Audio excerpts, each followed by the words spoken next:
அனைவருக்கும் வணக்கம். நம்ம வீடியோக்குள்ள போறதுக்கு முன்னாடி நம்ம தமிழக முதல்வரோட அந்த பொண்ணான 4 வார்த்தையை கொஞ்சம் கேளுங்களேன். ஒரு பைசா லஞ்சம் இல்ல, ஒரு பைசா ஊழல் இல்ல. இதுல என்ன சொல்றாரு? இங்க லஞ்சம் இல்ல, ஊழல் இல்லைன்னு சொல்றாரு. ஆனா அவரோட துறை, அவருடைய கட்டுப்பாட்டில் இருக்க சட்டம் ஒழுங்கு கட்டுப்பாட்டு வச்சிருக்க அவரோட துறையிலேயே ஒரு காவல் ஆய்வாளர் லஞ்சம் கேட்கிறாரு.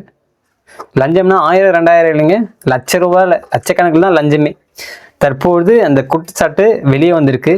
சம்பந்தப்பட்டவர் ஒரு காணொலியா போட்டு வெளியே விட்டுருக்காரு. அதுக்கான ஆதாரத்தையும் கொடுத்திருக்காரு. இதுக்கு நம்ம தமிழக முதல்வர் என்ன சொல்ல போறாரு? இதை பார்த்துட்டும் லஞ்சம் இல்லை ஊழல்னு சொல்லுவாரா? அப்படிதாங்க நடக்குது. முதல்ல இந்த காணொலி நீங்க பாருங்களேன். சிங்கமனா ஸ்டேஷன்ல இன்ஸ்பெக்டர் சீனி பாபுங்கிறவர் ஐயா 3 மாசம் இங்கே டியூட்டிக்கு மெட்ராஸ்காரரு என்னை ரொம்ப தொந்தரவு பண்ணிக்கிட்டே இருக்காப்புல. பணம் கேட்டு மிரட்டுறாரு. ஏற்கனவே ஒரு பணம் வாங்கிட்டு போனாரு.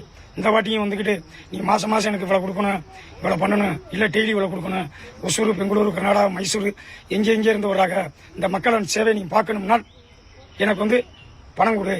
அப்படி இல்லை அப்படின்னா நான் ஏதாவது ஒரு கேஸில் உன்னை நான் ஏதாவது ஒரு பொய் கேஸ் போட்டு விட்டு உன்னை வேலை செய்ய விடாமல் நான் தடுத்துருக்கேன், என்னால் முடியும் அப்படின்னு சொல்லி நீ தினந்தினே என்னை மிரட்டுறாரு. இந்த காணொலியில் பேசுறாரு இல்லையா, இவர் யார் பார்த்தீங்கன்னா சிவகங்கை மாவட்டம் சிங்கமுனூரி அருகே இருக்க நெற்குப்பு பகுதியில் சித்திர்கட்டு பாண்டி என்ற பெயரில் எலும்பு முறிவு சிகிச்சை நடத்திட்டு வர்றாரு. இவர் பேர் பார்த்தீங்கன்னா நெடுஞ்செழியன். இவர் காவல்துறையினர் கைது பண்றாங்க. போலி மருத்துவர் என அடையாளப்படுத்தி இவர் காவல்துறையினர் கைது பண்றாங்க. சிறையிலிருந்து வெளியே வர, சிறையிலிருந்து வெளியே வந்த பிறகு முன்னாள் காவல் ஆய்வாளர்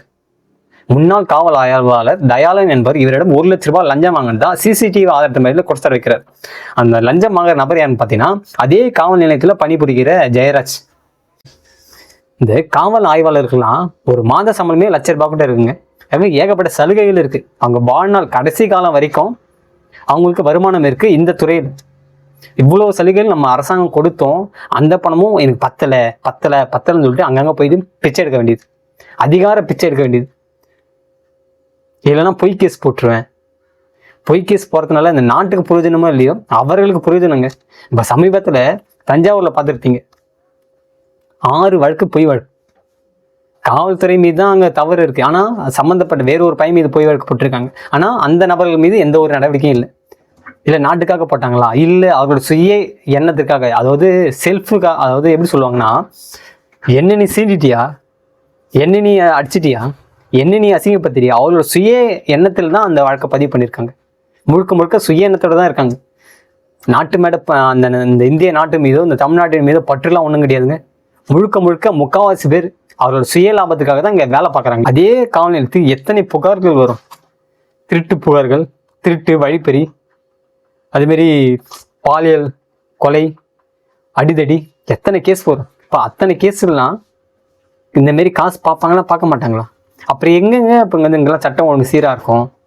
இந்த மாதிரி நேர்மையற்ற அதிகாரிகள் இருக்கிறதுனால தான் மக்களோட வரி பணமும் வீணா போகுது. இங்கே சட்டம் ஒழுங்கும் சரி கிடையாது. ஆதாரம் இருக்கு, இந்த மாதிரி பல ஆதாரங்கள் வந்துட்டு தான் இருக்கு. ஆனால் இருந்தாலும் இந்த துறையை சீர்படுத்த இது வரைக்கும் முடியல.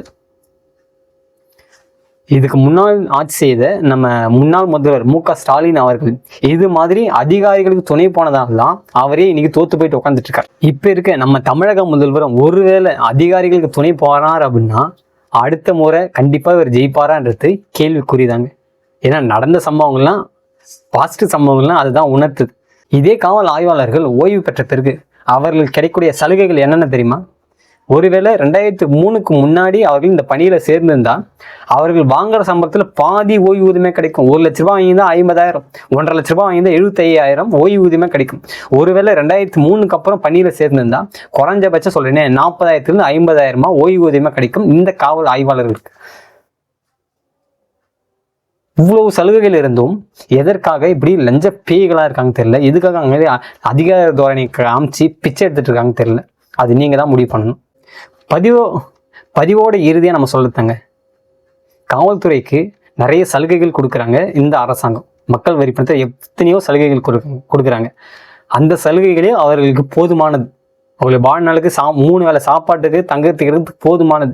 நான் அதே மாரி ஆசைப்பட்டா என்னைக்காச்சும் ஒரு நாள் கண்டிப்பாக நீங்கள் இந்த மாரி மாட்டிக்கிட்டீங்கன்னா அப்பயும் எதுவும் பண்ண போகிறது கிடையாது. அதிகபட்சம் சஸ்பெண்டு, அவ்வளோதான்.